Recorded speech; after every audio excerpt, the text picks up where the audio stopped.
Welcome to 2K Moms kitchen. இன்னைக்கு நம்ம வீட்டில் குழம்பு மிளகாத்தூள் எப்படி அரைக்கிறது பார்த்து இல்லாமல் இந்த பொருட்கள்லாம் என்னென்ன போடுறேன்னு ஸ்க்ரீனில் அப்படியே மென்ஷன் பண்ணுறேன். எல்லாமே 100 கிராம்ஸ் தான் போடணும்.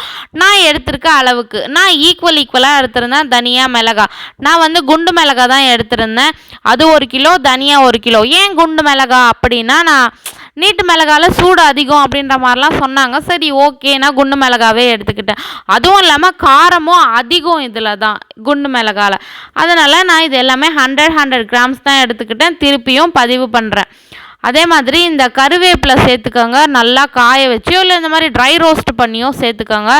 நான் அந்த வீடியோவில் அதை அட்டாச் பண்ண மறந்துட்டேன், வீடியோவும் எடுக்கலை. ஏன்னா முன்னாடி நாளே அதை நாங்கள் காய வச்சு எடுத்துக்கிட்டோம். தனியா மிளகா வெயிலில் காய வச்சு எடுங்க, அப்போ தான் சூப்பராக இருக்கும். மழை வேறு வர்றதுனால நாங்கள் முன்னாடியே காய வச்சு எடுத்துக்கிட்டோம். பச்சரிசி, அதுவும் இல்லாமல் பெருங்காயம் சேர்த்து நல்லா கடையில் கொடுத்து அரைச்சி கொண்டு வந்துடுங்க. ஆற வச்சு எடுத்துகிட்டு வாங்க. 1 கிலோவுக்கு 50 ரூபா வாங்கினாங்க எங்கள் வீட்டாண்ட. உங்கள் வீட்டாண்ட எவ்வளோன்னு கமெண்ட் பண்ணுங்கள். இது நீட்டு மிளகா 1 கிலோ மிளகா, 1.5 கிலோ தனியா, அதுக்கான லிஸ்ட்டு தான் இது. நான் அழகாக போட்டு எழுதி வச்சுக்கிட்டேன். நீங்களும் யூஸ்ஃபுல்லாகுங்க.